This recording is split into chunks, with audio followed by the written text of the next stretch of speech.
respected Principal Ma'am, Praveen Ma'am, and my dear parents. A warm welcome to all of you on this special occasion, the Grade 8 Cultural Day, Sada e Mausiki. ज़मीं पर घर बनाया है मगर जन्नत में रहते हैं हमारी खुशनसीबी है कि हम भारत में रहते हैं We are delighted to have you here as we embark on a journey through history from the Gupta Empire to the decline of the Mughal Empire. Last year, our students had the opportunity to explore a regional language and immerse themselves in a different form of theatre, minimalistic theatre. This year, they have taken on yet another artistic venture, a musical play. Today, you will witness a beautiful blend of Urdu, live musical performances, and traditional dance forms, all reflecting the rich tapestry of our cultural heritage. My grade 8 students have poured their hearts and souls into this event, tirelessly practicing and preparing to showcase their remarkable talent. We encourage you to be their biggest supporters and cheer them with enthusiasm. Throughout the event, there will be moments where our children will extend an invitation to you to participate. We wholeheartedly encourage you to join in, whether it's through applause or dancing. Let's create an atmosphere of joy, celebration, and unity. Before we begin, a few important instructions. Please keep your mobile phones on silent and do not video record or take pictures. We have photographers to capture the moment. You just enjoy, sit back, and enjoy the show. Now I would like to call upon Vandana ma'am, who will share a few words with all of us. It's a wonderful morning where our students are trying to show a bigger thought to you all. Though they are showing in music and in dance, different forms of genres which they have learned. But I thought it will be a great idea for me to share with you the larger thought behind. So this year, as you all are aware, that the theme of the school year is positive learning, creating a positive learning environment. Connected to that, we also have tried implementing certain ideas in our children's mind which are more to do with understanding their roots. Because we all know they're learning international curriculum. They're learning various aspects of being an international individual. But in that, are they connecting to their thoughts? Are they connecting to their roots? Are they able to understand who they are in reality is equally important. Keeping that in mind, we have chosen the theme of the year for our theatrical performances connected to Discovery of India. We all know the book written by Jawaharlal Nehru, and we all know how beautifully that book has described various developmental stages of our country. So we started with grade 7, which talked about the idea of Aryan civilization. And now grade 8 is trying to portray the period of invasions in India. Now we had a dilemma.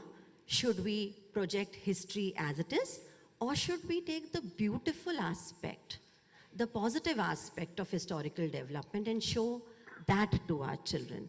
So today, they are trying to show you the cultural development of India. As the invasions happened, as various people kept coming to India, as various aspects developed in our country, from a political and economic side, what also developed is amalgamation of culture. What also developed was unity. What also developed the beauty which comes from dance, which comes from music, which comes from languages. And that is what our children are trying to project and show today. I hope you are able to see that message. I hope you are able to see that development in our students while they perform this. And I hope that you really enjoy and see the positive side of development of our country, which we truly want to cherish and see. And definitely, we are looking at other aspects also, but we want to give this route to our children before they leave us, wherever they go, but they carry this route with them. So I hope you all enjoy. Thank you for coming. Thank you for being part of this show, and looking forward to your feedback further. Thank you. instruction from my end to this year. We have tried something experimental with our children. They're going to be very close in proximity from you all. So I really urge those mobile phones should be kept inside. That would distract them. So I wish you all the very best, and over to you. Thank you. Mughlai धरोहर। जब हम फारसी और हिंदी की मीठे जायके से मिलाकर बनी उर्दू भाषा में मुगली आवाज़ और अंदाज की बात करते हैं तो हमें उस समय की महक और महत्वपूर्ण इतिहास की खुशबू आती है, जिसकी अमिट छाप इस ज़मीन की मिट्टी में कुछ यूं घुली है जैसे हवा में खुशबू। चांदनी चौक और बल्ली मैदान की गलियों से गुजरते हुए गालिब के शहर याद आने लगते हैं, जो आज भी अपनी गुजरी हुई धरोहर का जिंदा सबूत बनकर खड़ी है। दिल्ली की सड़कों पर चलते हुए हम उन रास्तों से होकर गुजरते हैं जिन पर चलकर शाहजहां ने प्यार की गवाही देते हुए ताजमहल को खड़ा किया था। जब ताजमहल की मस्जिद से उठकर आप सफ़र करते हैं तो आपको पुरानी दिल्ली की खामोश कोनों में बोलती दीवारें और उन घरानों के साथ सुनाई देने लगती हैं जो इस मिट्टी पर हुई मुगल सियासत के बेहिसाब असर को बयान करती है। लखनऊ की गलियों में अवधी साहित्य का गीत गूंजता है। यहाँ की सड़कें बदलते समय के साथ भी अपनी संस्कृति को सजीव रखती हैं। ताजमहल की खिड़कियों से नगर की गलियों तक का सफ़र आपको मुग़ल काल की शानदार विरासत की याद दिलाता है, जिन्होंने इस ज़मीन को अपना बनाया था। ये एक ऐसा समय था जब इस धरती ने बदलाव देखे, कई सारे। इन बदलावों ने हमारा वर्तमान निर्मित किया है।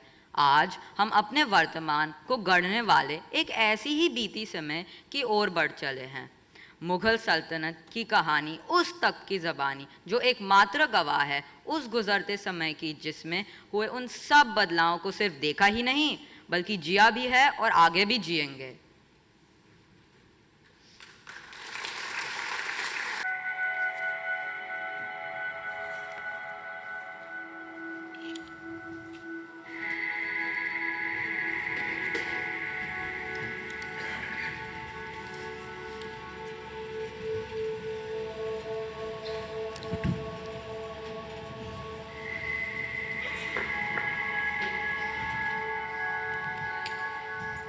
मैं वो तख्त, वो सिंहासन हूँ जिसका इतिहास 5000 साल पुराना है। ना जाने कितने ही दिलों में मुझे पाने की ख्वाहिश पलती रही। ऐसे ना जाने कितनी ही ख्वाहिशों को मैंने समय की धूल में मिलते देखा और कुछ को सच में बदलते देखा। इतिहास में झांकती हूँ तो खुद को उन सम्राटों के हृदय पर राज करता हुआ पाती हूँ जिन्होंने मेरा हाथ पकड़कर समय के एक पर्व से दूसरे पर्व में यात्रा कराई। मेरा सफ़र उनके सफ़र से अलग कहाँ था। उनके कदम और मेरा भाग्य एक साथ जुड़ा रहा इतिहास के पन्नों में। धीरे धीरे मुझे अपने अपने रंग में रंगते गए सभी सम्राट, और मैं बदलती गई अपना रंग रूप। मेरे रूप के साथ बदला इस देश का भविष्य और देश का स्वरूप। मैं भले ही मौन और मूक दर्शक रही हूँ, पर मेरी रूह की आवाज़ गूंजती है लोकगीतों में। मेरी सुंदरता झलकती है लोक परिधान और श्रृंगार में। मेरी बदलती तस्वीर की झलक मिलती है बदलते रीति रिवाजों और लोक परंपराओं में, जो घुल मिलकर हमेशा एक नया रूप लेती ही आई हैं। आज आप सब मेरे साथ समय की उस यात्रा पर निकले हो जिसने गुजरते गुजरते एक अमिट छाप इस धरती पर, यहाँ के लोगों पर छोड़ी है। उस एहसास ने इस मिट्टी में घुलकर उसे एक नए रंग में रंग दिया, इस देश को एक नई तहजीब दी, एक नया रंग दिया। सम्राट अशोक के बाद जब चंद्रगुप्त मौर्य ने मेरा हाथ पकड़ा, तब मैंने अपने जीवन का ही नहीं बल्कि इस धरती का स्वर्णिम काल देखा और जाना कि क्यों इस धरती को स्वर्ण चिड़िया कहा जाता था। जब मौर्य साम्राज्य का समय आया और चंद्रगुप्त मौर्य ने भारत को एक सूत्र में बांधकर उसे एक देश का स्वरूप दिया, तब पहली बार मुझे अपनी सीमाओं का पता चला। ज्ञान और संस्कृति का ये अद्भुत स्वरूप हर तरफ बिखरने लगा। इसकी रोशनी सीमाओं को पार कर दूर दूर तक फैलने लगी। उन्नत संस्कृति का ये अद्वितीय सौंदर्य दुनिया के आसमान पर यूं कुछ जगमगाने लगा कि उसका आकर्षण खींच लाया अपनी ओर कई सम्राटों को, जो मुझे पाने की लालसा से मेरी ओर बढ़ रहे थे।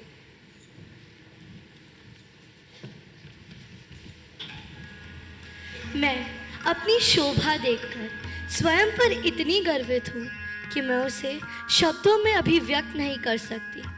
पूरी दुनिया इस आशा से हमारी ओर देख रही है कि यही वो धरती है जो ज्ञान का केंद्र बनेगी और समस्त संसार को एक ऐसी दिशा देगी जो जीवन के हर अनसुलझे रहस्य को सुलझा देगा।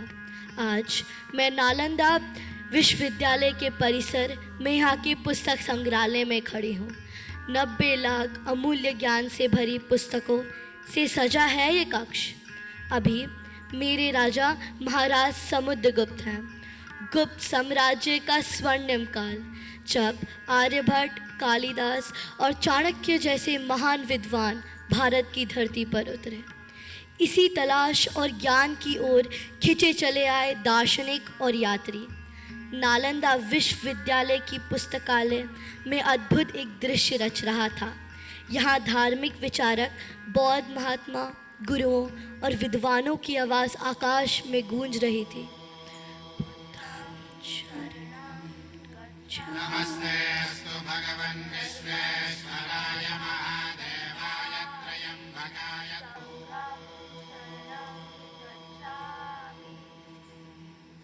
वहीं दूसरी तरफ आचार्य आर्यभट्ट आने वाली पीढ़ी को गणित और जीवन सूत्र समझा रहे थे। नमस्तेऽस्तु भगवन् विश्वेश्वराय महादेवाय। आचार्य चाणक्य राज्य शास्त्र का गहन अध्ययन कर रहे हैं और अपने साथी आचार्य से बात कर रहे हैं। राजा का कर्तव्य है अपने देश की सुरक्षा करना और अपने विशेषज्ञों की सलाह सुनना, धर्म का पालन करना और ज्ञान का प्रचार करना। ये सब इस स्थान से बहुत सफलता से हो रहा है। आप सत्य कह रहे हैं आचार्य। एक राजा का यह भी कर्तव्य है कि वो अपनी ज्ञान की धरोहर को संभाल कर रखें और उसका विस्तार करें। हम इसी कार्य में तो यहाँ जुटे हुए आचार्य, बस इसे सुरक्षा की आवश्यकता है। कोई कुदृष्टि ना पड़े तो सब सही होगा। ये सिर्फ ज्ञान का ही नहीं बल्कि कला और संस्कृति का भी केंद्र था।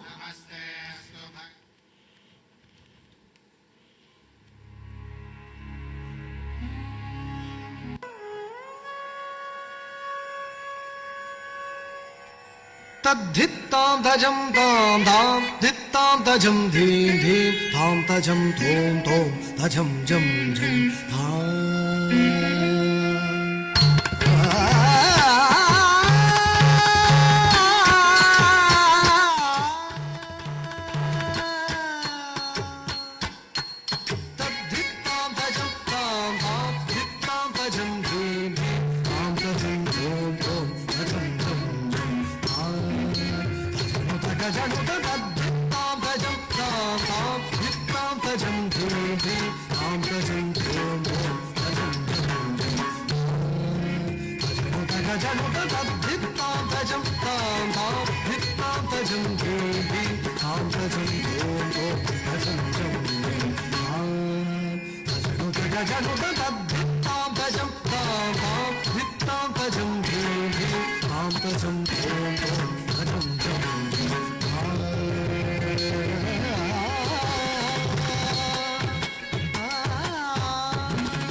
ये सब एक गहरे ध्यान में समाहित थे, इस बात से अनजान कि कोई बढ़ रहा है इस ज्ञान के महासागर को समाप्त करने के लिए।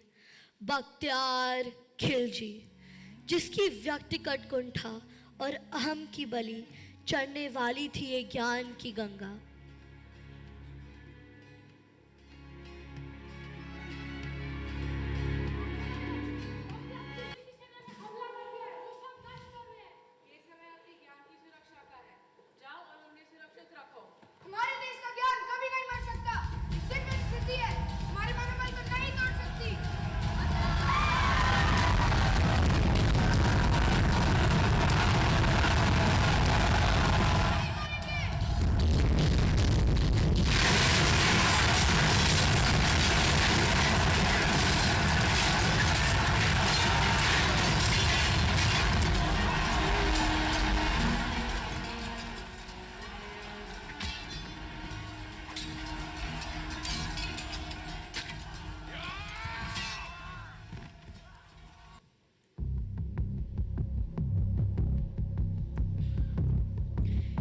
एक भयानक दृश्य, वो क्रूरता से भरी आंखें, वो बदले की भावना जो आग की तरह उन आंखों में झलक रही थी, उन आंखों को मैं कभी नहीं भूल सकती। 3 महीने की निरंतर अग्नि ने इस ज्ञान को राख में तब्दील कर दिया और एक ऐसा घाव छोड़ गई जो कभी ना मिटने वाला था।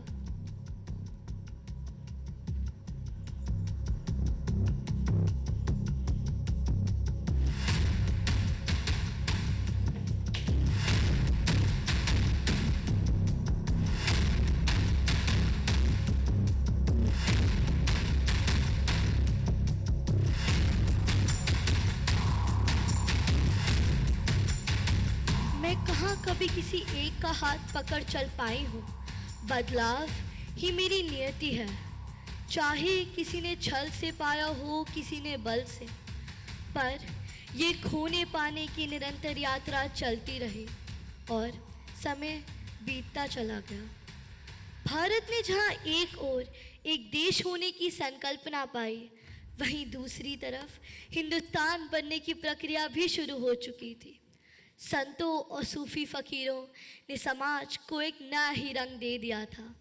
इबादत की कोई तय भाषा नहीं थी, वो इबादतें और गज़लें लोक भाषा ब्रज और अवधि में घुलकर बहने लगी और जन्म हुआ एक महान सूफी संत का, जिसको आने वाला समय निज़ामुद्दीन चिश्ती के मुरीद के रूप में जाना।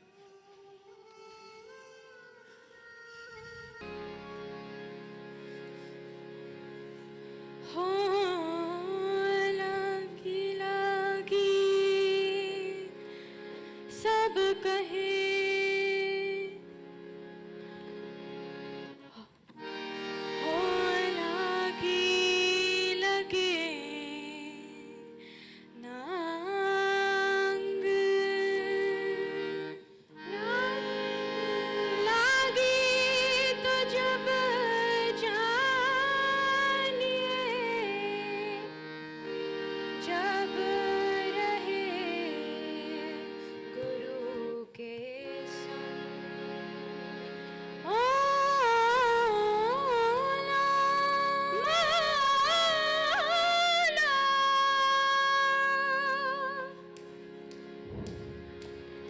चाप दिलाकर सब छीनी रे मुँह से नैना मिलाई के, चाप दिलाकर सब छीनी रे मुँह से नैना मिलाई के, नैना मिलाई के, नैना मिलाई के, नैना मिलाई के, नैना मिलाई के, बात कमर कहती रे मुँह से नैना मिलाई के।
जो बंदे और खुदा के बीच में चल रही थी, वहीं इश्क की एक सूरत चेनाब और झेलम नदी के किनारे आम लोग के बीच परवान चढ़ रही थी। कहानी हीर रांझा की, किस्सा एक अधूरी मोहब्बत का, जिसे अंजाम तो नहीं मिला, लेकिन इतिहास में वो मुकाम ज़रूर मिला जो किसी इबादत से कम नहीं था।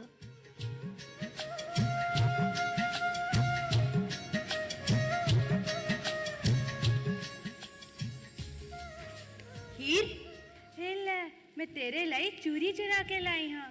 हीर, जे प्यार सच्चा होए ना ते चोरी नो भी रब माफ कर दिंदा है। ले फिर चोरी दी चूरी खा। ते दस कितना दी है? खूब सोनी, पर ते तो वध के नहीं। चल झूठ बोल दे हो तुसी। रब दी सौ, जदों तू हसदी है ते आइदन लगदा है कि जीवे फूल खिल देने। और जो तू बांसुरी बजांदा है ता इंज लगदा है कि कुदरत दा सारा सुख मेरे कोल आ गया है। आवे जटा मेरे पास, मेरे तो कदी भी दूर ना जावी, सदा मेरे कोल ही रवी। चल फिर मेरे लिए एक सोनी जेही सास छेड़।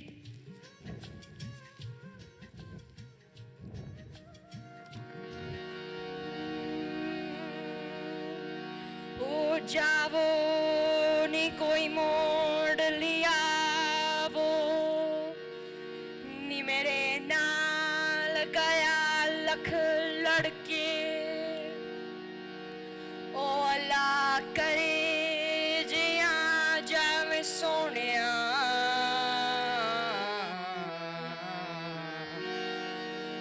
ओ देवा जा कदमां विच धर के।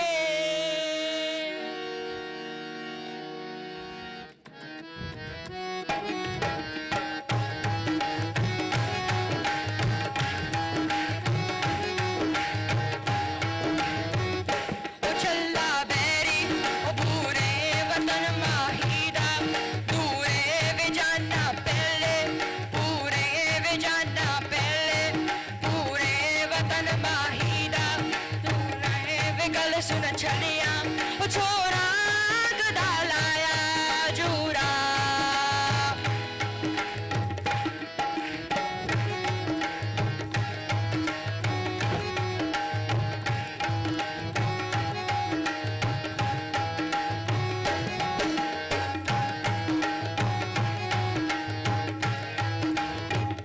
ओ छल्ला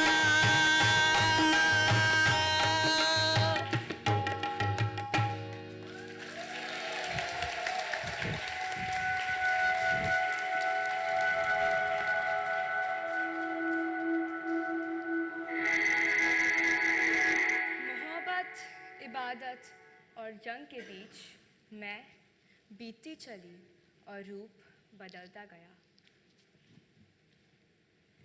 क्या आप मुझे गौर से देख रहे हैं? मैं वही तख्त हूँ जिसकी किस्मत बार बार लिखी गई और मिटाई गई। मैं खामोश, सिर्फ अपने बीतते समय की गवाह और आने वाले भविष्य के रोशनी में यहाँ की आवाम और उसकी बनती बदलती तकदीर को देखती रही हूँ। मुझसे जुड़ने वाला हर एक आशिक खुदा बनकर यहाँ की आवाम की तकदीर लिख रहा था।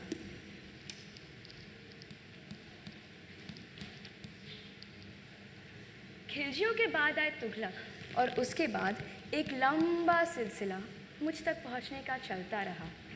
कितनों के ख्वाबों में मैं पलती रही, एक दिलचस्प तल्ख शम्मा की तरह जलती रही। इन सब से जुदा एक दिल ऐसा भी था जिसमें मैं ख्वाहिश की तरह पल रही थी। न जाने कब से जलालुद्दीन बाबर, जो दूर सरहद पार कर मुझे पाने की हसरत से दुआएं पढ़ रहा था।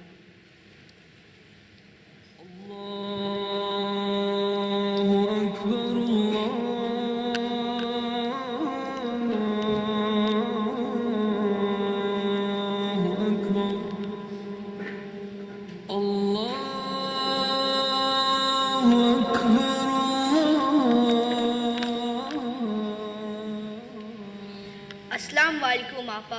वालेकुम अस्सलाम जलाल। जी आपा। सही वक्त आ गया है।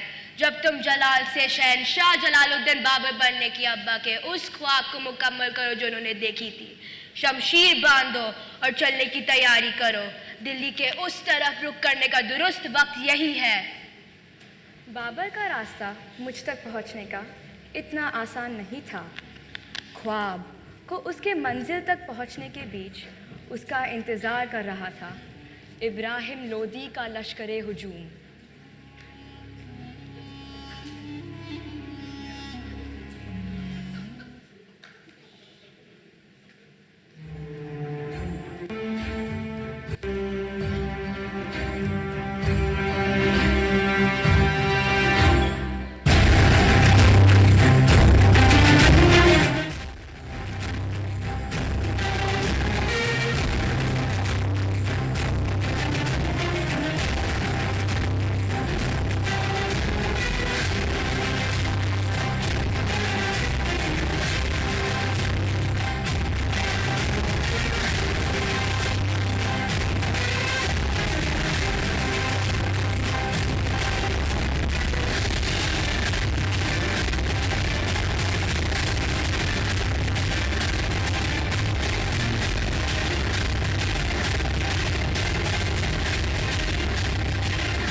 मकामों को पार कर बाबर मुझ तक पहुंच ही गया, लेकिन पहुंचते पहुंचते बेजार और उजड़े कई घर, समाज और रास्ते वो पीछे छोड़ आया था। बचपन से ही हजार मुश्किलें पार करते हुए बाबर की ज़िंदगी में कोई सुकून लेकर आ रहा था। एक ऐसे संत और महात्मा जिन्होंने समाज में एक अलग की रोशनी जगाए रखी थी। गुस्ताखी माफ आलम, हमने जिन लोगों को कैद में रखा है उनमें से एक पीर फकीर भी है। एक अलग नूर है उनके चेहरे पर। आपको उनसे रूबरू ज़रूर होना चाहिए। ठीक है, मैं इनसे मिलने की ख्वाहिश रखता हूँ। जी आलम पर।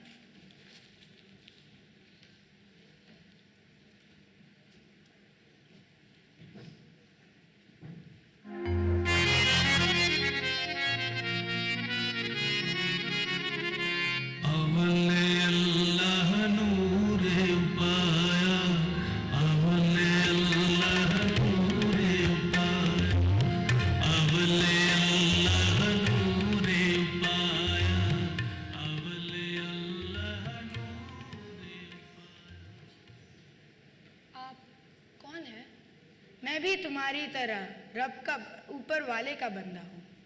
आप रब के बंदे लगते हैं। फरमाइए कि हम आपकी क्या खिदमत कर सकते हैं। हम सब रब के ही तो बंदे हैं, एक जैसे, एक बराबर। ना तुम मुझसे अलग, ना मैं तुमसे अलग। अव्वल अल्लाह नूर पाया कुदरत के सब बंदे, एक नूर ते सब जग उपजा, कौन भले कौन मंदे। तुमसे बस एक गुजारिश है कि इन सारे कैदियों को उनके सामान के साथ उन्हें लौटा दो।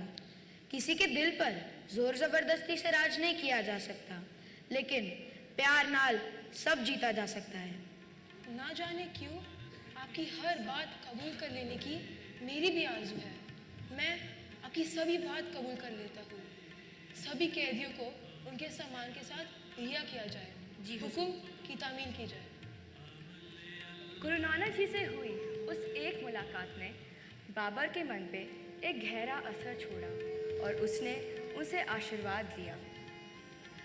गुजरते वक्त में बदलती हालातों ने एक इबादती वजूद रखने वाले बाबर को बहुत कठोर बना दिया और उसकी कठोरता आवाम तक भी पहुंचने लगी थी। लेकिन एक समय ऐसा भी था जब उसका मन एक अजीब कश्मकश का शिकार बन गया और उसने ज़िंदगी में एक नर्म रवैया अपनाना शुरू कर दिया। इबादतें बढ़ने लगी और साथ ही साथ आवाम के बीच उसकी पहचान एक बादशाह की शक्ल में होने लगी। I thought you'll get it and then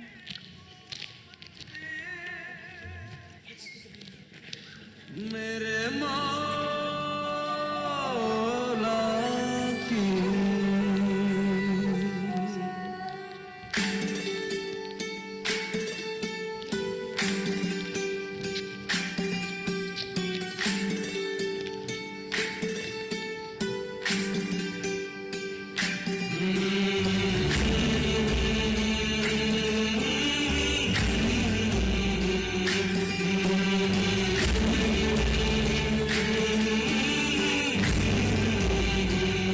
हर एक मुश्किल में काम आई दुआई मेरे मौला की, समझ में शान फिर भी कुछ ना आई मेरे मौला की, मौला की, मौला की, मौला की, मौला की,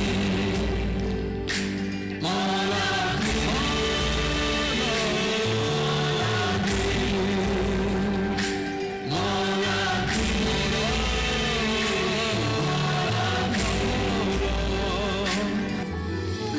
ये हक के साथ रहते हैं मौला मेरे मौला, ये हक के साथ रहते हैं मौला मेरे मौला, हक इनके साथ रहता है मौला मेरे मौला, इनके साथ रहता है मौला मेरे, नहीं मुमकिन कभी,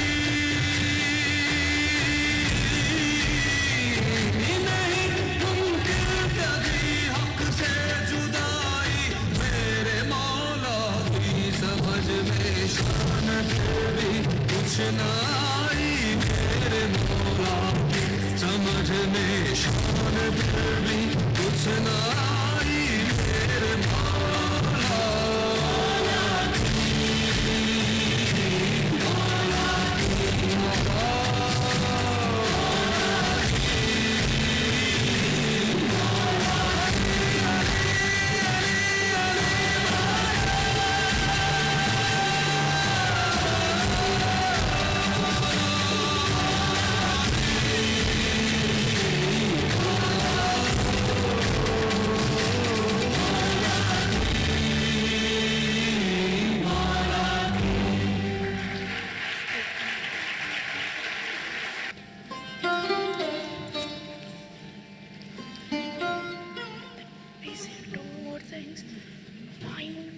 सलाम अलैकुम। वालेकुम अस्सलाम। गुस्ताखी माफ़ हो तो कुछ अर्ज़ करूं? फरमाइए बेगम। कुछ अरसे से मैं आपको इस कदर परेशान देख रही हूँ। मुग़ल बादशाह के चेहरे पर ऐसी बेनूरी अच्छी नहीं लगती। आज शाही दस्तर खाने में दावत के लिए भी आप मौजूद नहीं थे। कुछ खास नहीं बेगम, बस यही सोचता हूँ कि इतनी जंग और खून खराबे क्यों, इतनी जद्दोजहद किसके लिए? ये सब एक शहंशाह या बादशाह की किस्मत का हिस्सा है। शाही खानदान कब जंग से जुदा रह पाया है? क्या ये मुमकिन नहीं कि इस सरजमीन को अपना आशिया बनाकर इसमें अपनी रिवायतों का एक रंग घोल दिया जाए? यहाँ से लौटने का ख्याल कभी लाना ही ना पड़े। हमें बस एक सही वारिस और शहंशाह की ज़रूरत है जो इसे हमारे बाद आगे ले जा सके। ये मुमकिन तो है, बस एक ऐसा बादशाह इस विरासत का हकदार होना चाहिए जो इस पाक ज़मीन को अपना बना सके, इस मिट्टी की रूह को समझ सके। और हुमायूं से बेहतर और कोई दावेदार नहीं है। हमें अब ये ऐलान कर देना होगा कि वही इस सल्तनत का हकदार है।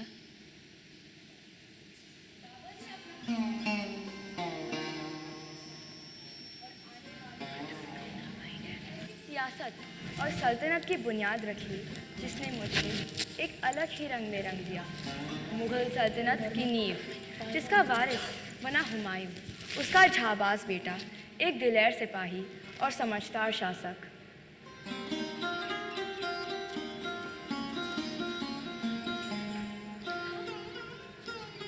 हुमायूं, ये हिंदुस्तान, ये मेरा ख्वाब है, आज से तुम्हारे हाथ में है। अब्बा जान, आपने जो विरासत मेरे ज़िम्मे की है, मैं कभी आपको मायूस नहीं करूँगा। हुमायूं, जब हमने ये तख्त एतौस जीत लिया तो मेरे दिल में एक ख्याल आया कि क्यों ना इस हिंदुस्तान की पाक ज़मीन को अपना आशिया बनाए। हिंदुस्तान? ये एक नेक इरादा था अब्बू, लेकिन ऐसा ख्याल क्यों?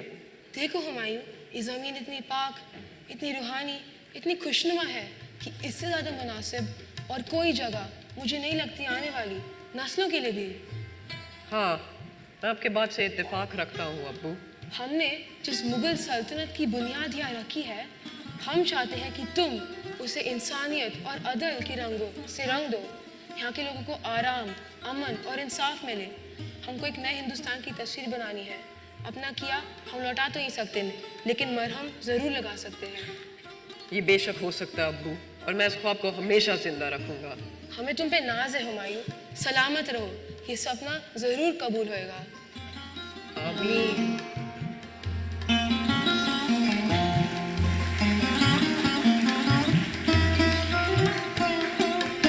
चले चलिए कि चलना ही दलीले कामरानी है। चले चलिए कि चलना ही दलीले कामरानी है। जो थक के बैठ जाता है वो मंजिल पा नहीं सकता। हुमायूं अपने अब्बा के विरासत को और मुग़ल सल्तनत की बुनियाद को बाकायदा मजबूत करने का काम करता रहा, पर जहाँ मैं हूँ वहाँ जंग ना हो, ये कैसे मुमकिन है। हुमायूं की एक हादसे में उसकी मौत हो जाती है और फिर से वही किस्सा दोहराया जाता है।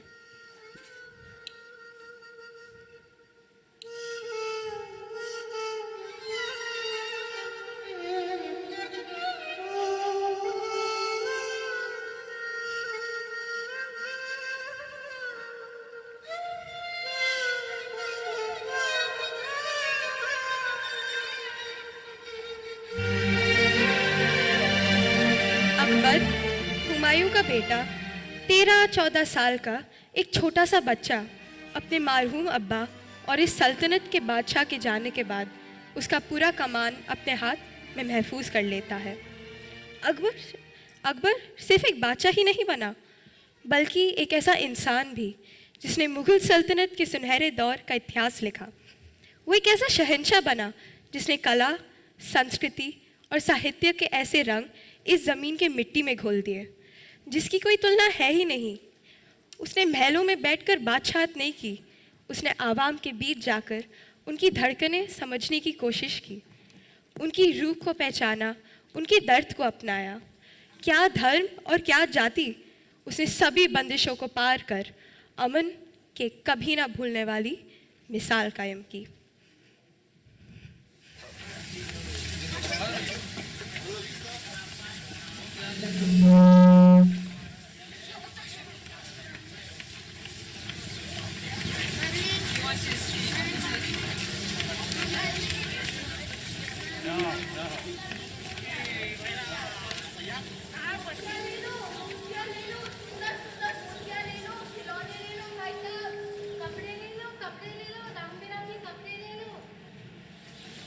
टोडरमा जी, आगरा बाजार की तो रौनक ही कुछ अलग है। वो तो है शहंशाह। आइए वहां चलते हैं। जी अलमपना। ये अनाज कैसे दिए?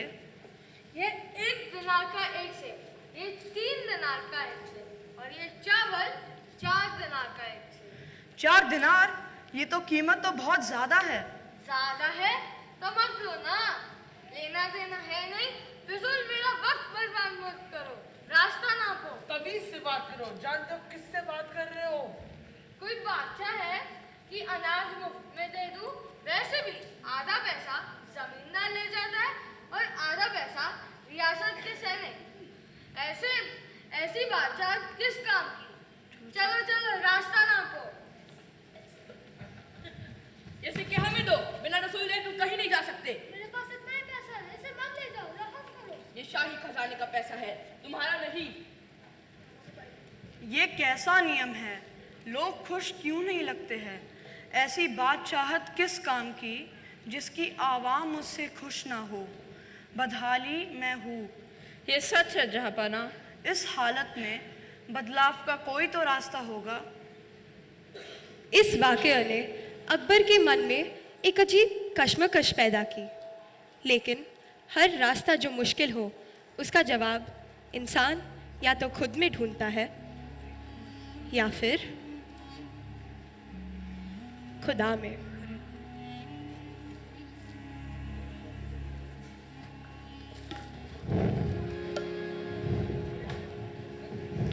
तो भला हुआ वो लोग।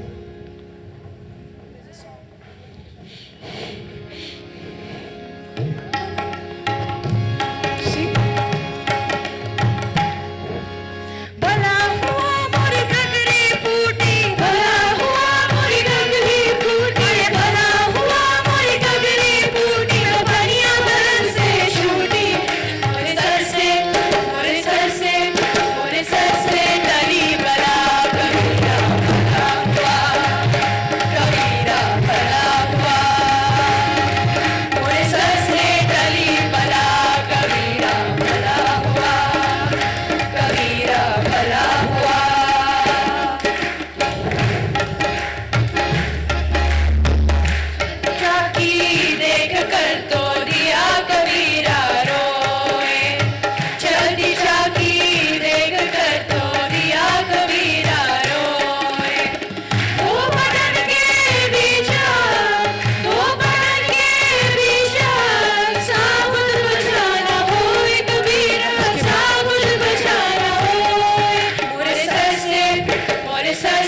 अरे हमारी चीज थी, जहाँ चाही हमने वहाँ रख दी। रांझण रांझण रांझण रांझण रांझण रांझण रांझण रांझण मोला मोला लाख पुकारे, मोला मोला लाख पुकारे, मोला मोला लाख पुकारे, मोला मोला मोरी ससे मोरी ससे मोरी ससे कई बड़ा कबीरा भला हुआ, कबीरा भला हुआ, मोरी ससे कई बड़ा कबीरा भला हुआ, कबीरा भला हुआ। मोला मोला राजन राजन मोला मोला राजन राजन मोला मोला।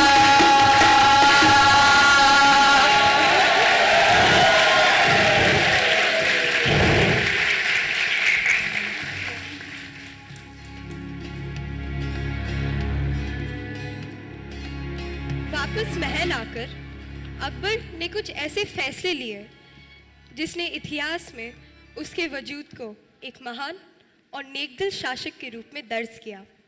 वो महलों का नहीं, आम लोगों का बादशाह बना। उसने शमशीर से नहीं बल्कि मोहब्बत से दिल जीते। आम लोगों की रूह और उनकी आवाज़ को उसने कुछ यूं ही जाना और पहचाना कि उसकी गिनती महान और नेकदिल शासकों में होने लगी।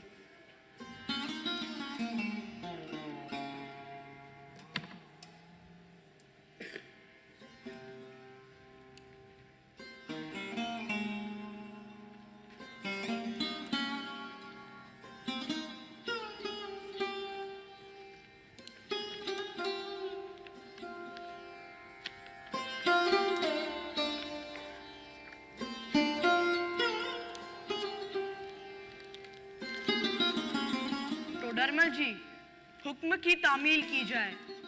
उसके शासन में कला परवान चढ़ी, कलाकारों के घर रौनकें बढ़ी। कला और कलाकार से जाति और धर्म नहीं पूछा गया। शाही दरबार में सबको जगह मिली। अकबर ने सभी धर्मों और जातियों की सीमाएं तोड़कर एक ऐसी माला पिरोई जिसमें हर रंग की मोती थी, जिसे इतिहास ने नाम दिया अकबर के नवरत्न।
आज उसके दरबार में कुछ अलग ही रौनकें हैं। तानसेन आज मेघमल्हार राग जो सुनाने वाला है। आज हुमायूं का मकबरा बनकर तैयार हो गया है और महल में कलाकारों का मजमा सजा है। बादशाह का करम हर किसी पर बरसने वाला है। लाहौर, आगरा और इलाहाबाद के किले बनकर तैयार हो गए हैं और सलीम चिश्ती की दरगाह भी, जिसके इबादत में बादशाह ने हमेशा सर झुकाया। आज बुलंद दरवाजे के पूरे होने की भी खबर आई है।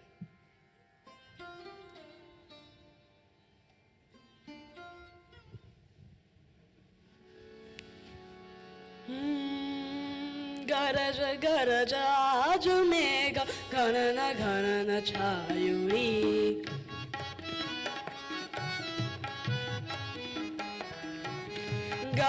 गरजाज मेघ गणना छायोरी दमक दमक चमके बिजुली कहतार दूरा जाय कहतार दूरा जायोरी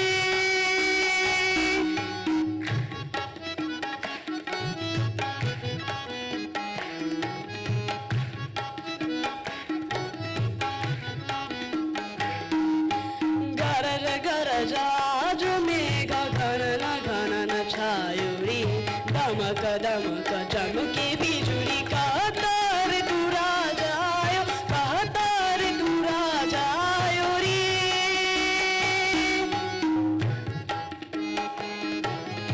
इस ऋतु के संग रंग हर तिरंग में भरा सब विहंग आज दंग देख रंग ये हरा इस ऋतु के संग रंग हर तिरंग में धरा सब विहंग आज दंग देख रंग ये हरा इस ऋतु में आज तू भी अंग अंग रंग ले ताल की झंकार चेर संग में मृदंग ले घुमर घुमर काली घटा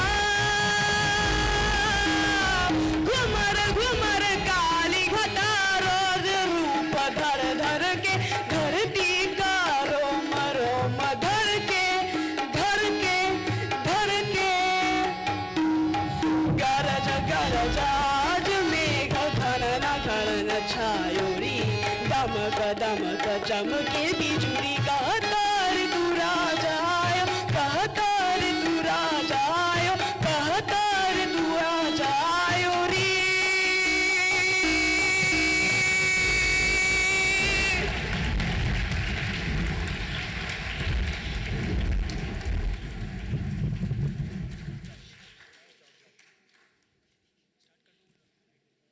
ना मंजिलों को ना रह गुजार को देखती हूँ ना मंजिलों को ना मैं रह गुजार को देखती हूँ क्या अजब सफ़र है मैं बस सफ़र को देखती हूँ एक विरासत जिसकी बुनियाद बादशाह अकबर ने रखी और शहजादा सलीम या यूं कहिए बादशाह जहांगीर ने आगे बढ़ाई। जहांगीर को अकबर ने बड़ी मिन्नतों के बाद बहुत देर से पाया। शेख सलीम चिश्ती की दरगाह पर दुआओं के करम ने अकबर को जो बेटा नवाजा था उसका नाम बादशाह अकबर ने सलीम ही रख दिया, जिसके इश्क के चर्चे इतिहास कभी ना भूल पाया और नहीं भूल पाया उसकी कला की गहरी समझ को।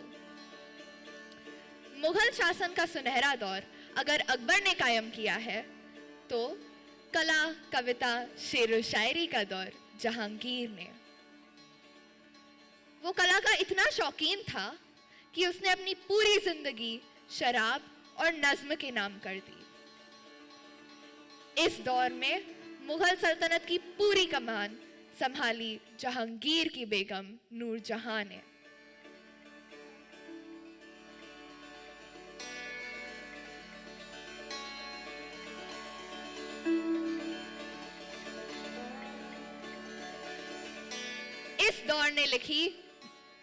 इस दौर ने लिखी मुगल इतिहास की एक और दिलचस्प कहानी जो इश्क और मोहब्बत के रंग में सराबोर थी। जहांगीर का इश्क नूरजहां के लिए इस कदर था कि पहली बार किसी मलिका की दस्तखत शाही सिक्कों पर नजर आई। इस दौरान कला ने एक ऊंचा मकाम हासिल किया, शेर व शायरी ने एक नई शक्ल ली। जब तालिब अमोली एक फारसी शायर ने कहा कि जिस पत्थर को तराशा वो तेरी शक्ल बन गई, जिस पत्थर को तराशा वो तेरी शक्ल बन गई, ताकि मेरी इश्क में कोई हर्फ ना पड़े।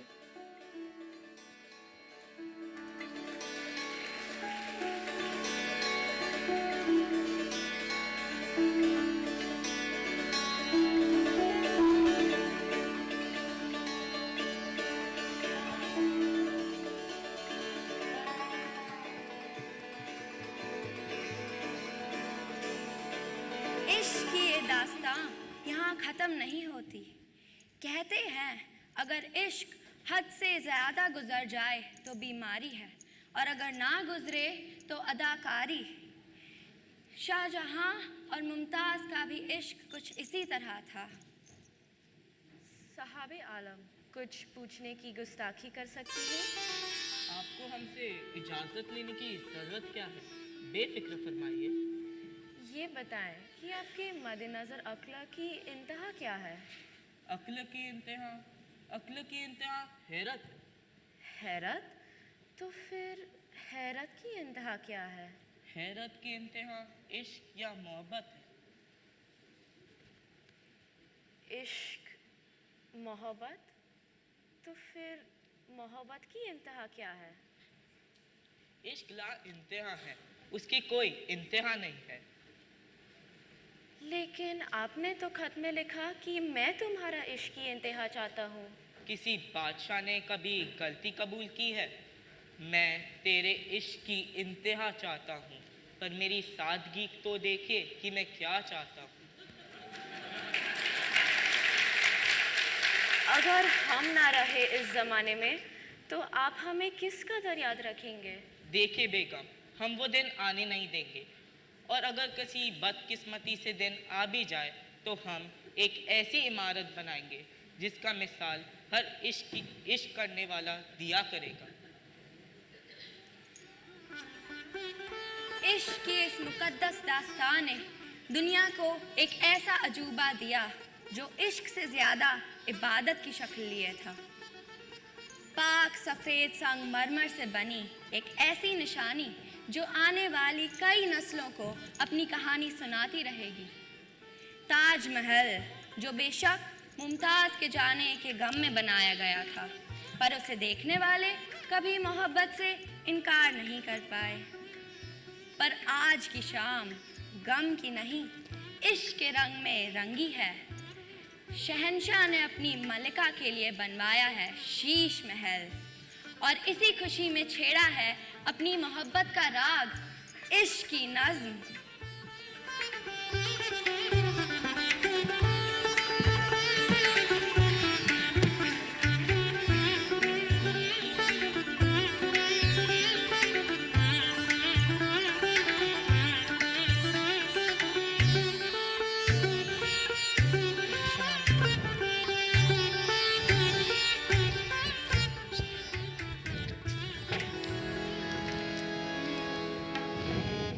Thank you.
कहते हैं मोहब्बत की दास्तां जब गमज़दा होकर ख़त्म हो जाती है तब उसकी ज़िंदगानी किस्सों और कहानियों में अमर होती है। मुमताज़ जा चुकी थी और मुग़ल सल्तनत की खुशियाँ भी। मोहब्बत का जैसे नामो निशान ही मिट गया हो, क्योंकि मोहब्बत को एक ऐसे सख्त दिल बादशाह ने अपने हाथों में लिया था जिसने पुश्तों की विरासत से मोहब्बत शब्द को ही मिटा दिया हो। औरंगज़ेब ने अपने सभी भाइयों को मौत के घाट उतारकर गद्दी हासिल की। शाहजहां, जो मोहब्बत की मिसाल था, अपनी ही औलाद औरंगज़ेब के नफरत का शिकार हो गया। गुस्ताखी है, मौत का खौफ नहीं है तुम्हें। शहंशाह औरंगजेब का हुक्म है, आपको कैद खाने में डाल दिया जाए। तुम भूल रहे हो कि हम अब भी बादशाह हैं और हमारे बाद दूसरे किसी और की बारी है। वो सभी तो मारे जा चुके हैं, अभी आपको हमारे साथ चलना होगा। जिस दौर में औरंगज़ेब ने हुकूमत के लिए अपने ही खून के रिश्तों को ताक पर रख दिया था, वही दूसरी तरफ जग रहा था एक ऐसा शेर जिसने अपने ही खून से तिलक कर स्वराज की स्थापना घोषित की और आरंभ हुआ एक नए साम्राज्य का, मराठा साम्राज्य।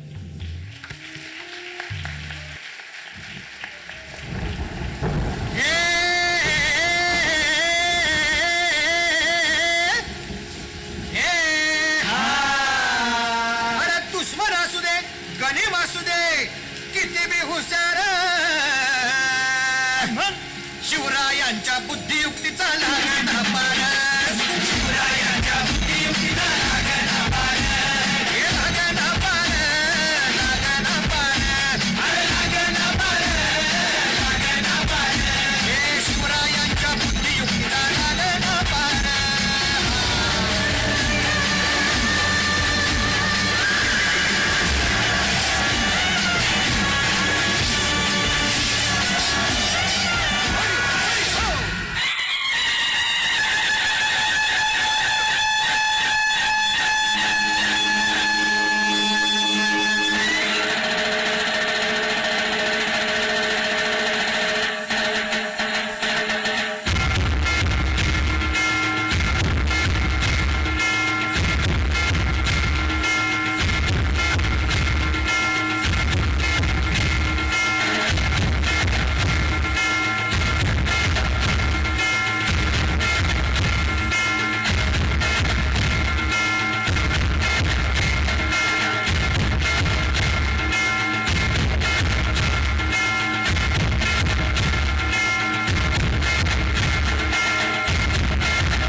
गलतफहमियों के किस्से इस कदर दिलचस्प है कि हर ईंट सोचती है दीवार उस पर टिकी है। पापा मम्मी के लिए बेस्ट ऐसा ही कुछ हाल मुगलिया सल्तनत के साथ हुआ था।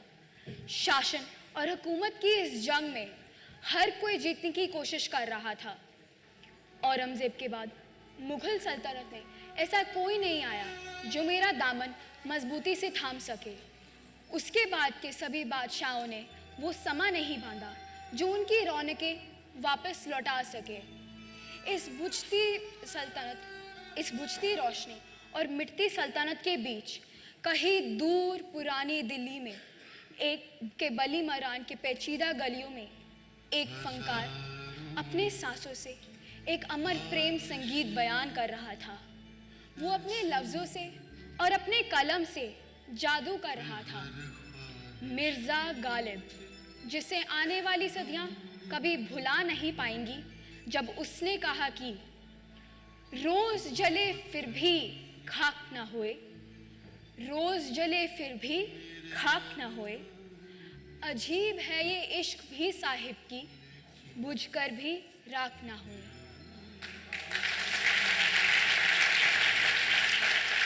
हजारों ख्वाहिशें ऐसी कि हर ख्वाहिश पर दम निकले, बहुत निकल मेरे अरमान, लेकिन फिर भी कम निकले।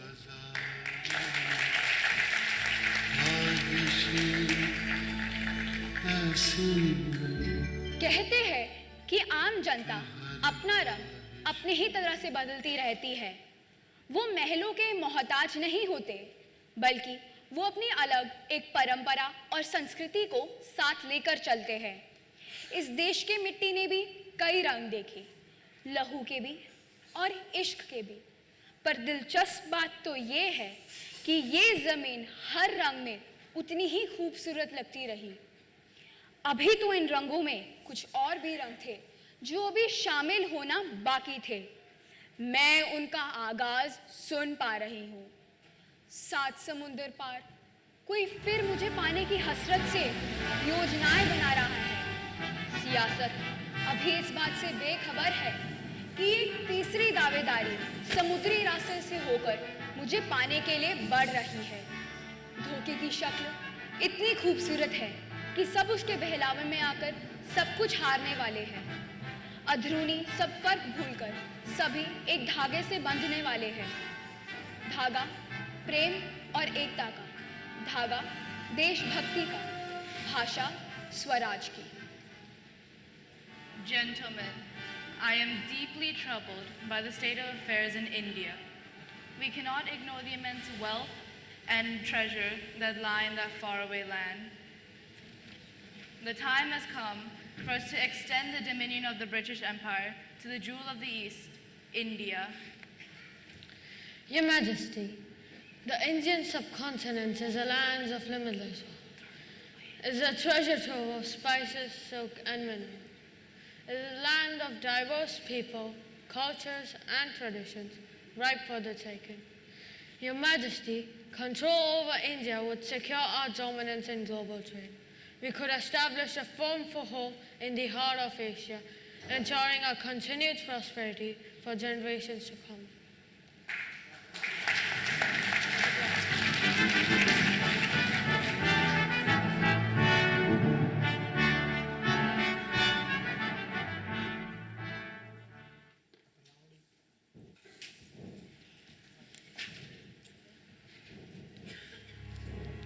किस्सा यहाँ खत्म नहीं हुआ। भारत को भारत बनने में अभी बहुत कुछ बाकी रह गया था। अभी भी बहुत से मोड़ आएंगे, बहुत से मुकाम पार करने होंगे। देशभक्ति की एक अनोखी मिसाल बनेगी। अब तक रंजिशों में डूबे लोग एकता की एक नई मिसाल कायम करेंगे। भारत, हिंदुस्तान अब एक नई पहचान की ओर बढ़ने लगा था। लेकिन हम तो सिर्फ तब है जो एक पड़ाव से दूसरी पड़ाव की ओर बढ़ते चले जाते हैं।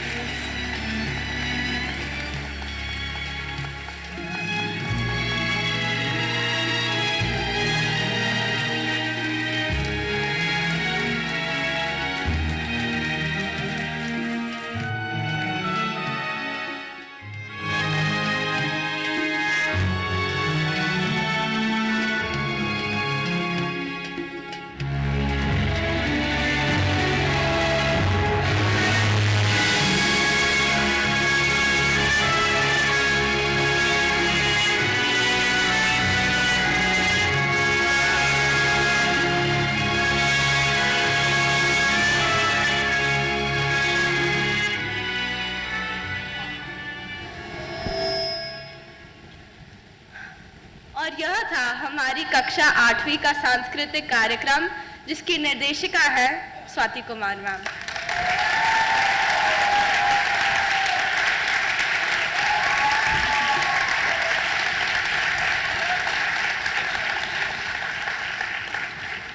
आपकी जोरदार तालियों की आवाज से हमें यह पता चल ही गया है कि आपको हमारा कार्यक्रम बहुत अच्छा लगा।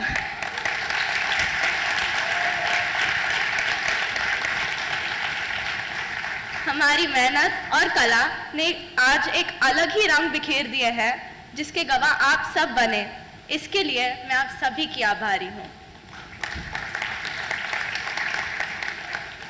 आप सभी अभिभावक अपना कीमती समय निकालकर हमारे कार्यक्रम को देखने आए हैं। इसके लिए कक्षा 8 के छात्र छात्राएं तहे दिल से आपका शुक्रिया करना चाहेंगे।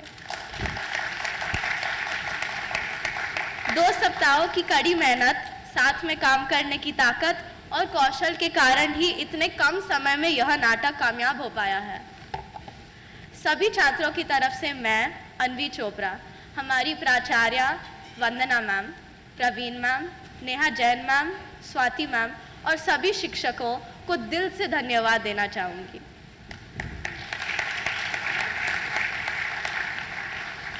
सिद्धार्थ और नील हमारे कक्षा के 2 ऐसे विद्यार्थी हैं जो आज मौजूद नहीं हो पाए, लेकिन फिर भी उन्होंने इस कार्यक्रम को साकार करने में अपना सहयोग दिया है। हमारे भैया और दीदी जिन्होंने बहुत प्यार से हमारी मदद की, हम उनके शुक्रगुजार हैं। हमारी संगीत, ध्वनि, रोशनी, नृत्य और चित्रकला की टीम ने इस नाटक को एक अद्वितीय रूप दिया है। उनके बिना यह नाटक हमेशा अधूरा रह जाता। हम आशा करते हैं कि आपको हमारा नाटक बहुत पसंद आया होगा और अब मैं अपनी शिक्षिका और इस कार्यक्रम की निर्देशिका स्वाति मैम को माइक देना चाहूँगी। धन्यवाद। शुभ मध्याह्न। मैं आशा करती हूँ कि आप लोगों को ये नाटक पसंद आया होगा। हो सकता है कि ऐतिहासिक क्रम में कुछ चीज़ें आगे पीछे हुई हों, क्योंकि इतिहास मेरा कोर विषय नहीं है, लेकिन मैंने इस नाटक के लिए बहुत शोध किया, बहुत रिसर्च की। तो ऐसी कोई भी त्रुटि या कोई गलती रह गई हो तो उसके लिए मैं क्षमा प्रार्थी हूँ। लेकिन मैं उम्मीद करती हूँ कि जिस उद्देश्य से ये नाटक हमने सोचा था या हम प्रस्तुत करना चाहते थे वो आप तक ज़रूर पहुँचा हो। जब हम इस बात पर चर्चा कर रहे थे कि ये एक ऐसा समय है, इसको हम कैसे दर्शाएं, मुख्य रूप से ऐसे समय में जिस समय में हम जी रहे हैं। आपको शायद मेरी बात समझ में आ रही होगी। हम चाहते थे कि हमारी आने वाली पीढ़ी, हमारे बच्चे निष्पक्ष दृष्टि से समाज देख सकें, और शायद इस नाटक ने उन्हें वो मौका दिया।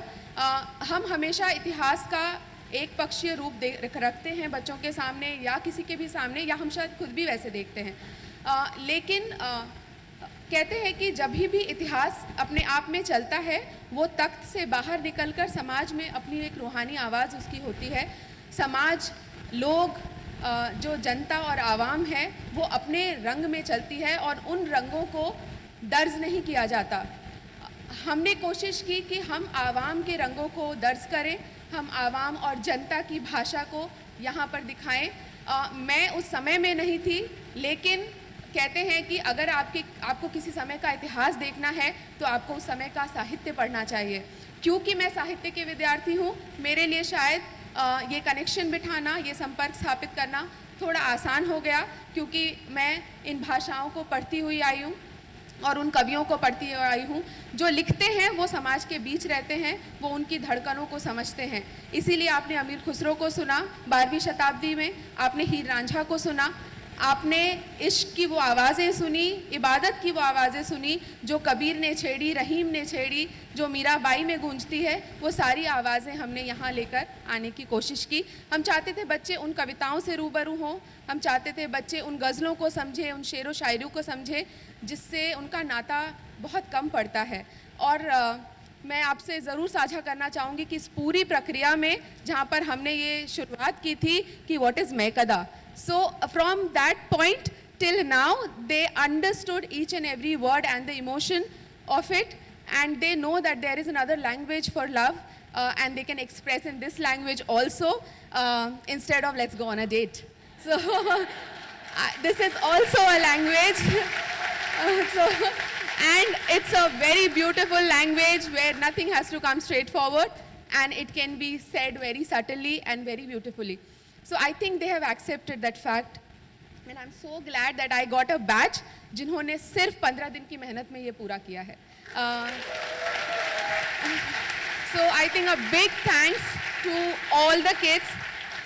Honestly, I cannot stand here alone because I don't consider myself as the, I have written the play from scratch, but I cannot consider myself as the director of the play. So I would like to call upon Vinayak sir, please sir. So he is my backbone for the play, and he has co-directed the play along with me. And so many magnanimous scenes that you have seen, the ramp and all of things. This was his vision, and I have just supported his vision.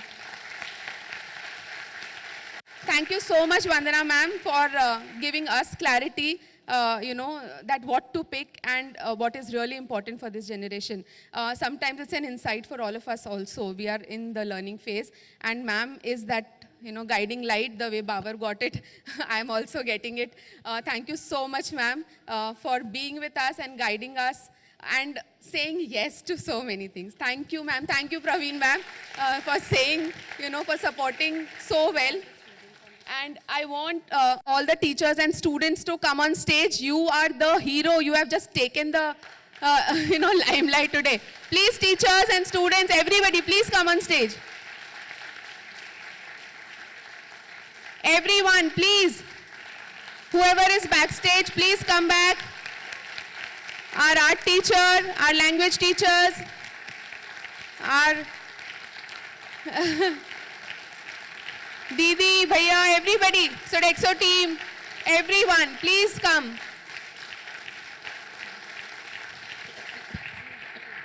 The music team, Manas sir. Thank you so much, Manas sir. I cannot thank you enough. Ashish, our dance teacher, Shruti ma'am. And another Shruti ma'am, our choreographer, our Sodexo team, Anil sir, everyone. And the limelight of the play, all my students.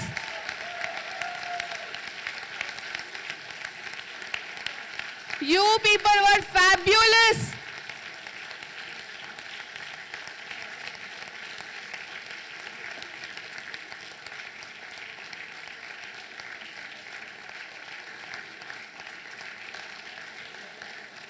I would also like to mention a name, Kiran ma'am, who became the venting point for students. जब हमने data, तो she was one place जहाँ बच्चे जाके crib कर सकते थे. So thank you so much, Kiran ma'am, to become that emotional pillar. Ashish sir, please come.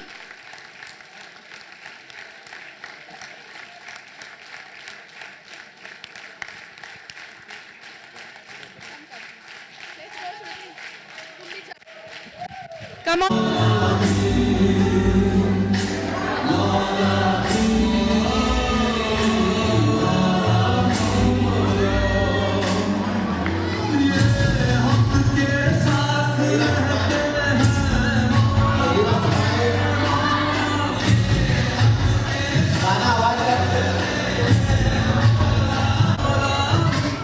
Sanjay भाई, sit down please. संजय भाई. 1, 2, 3, 4.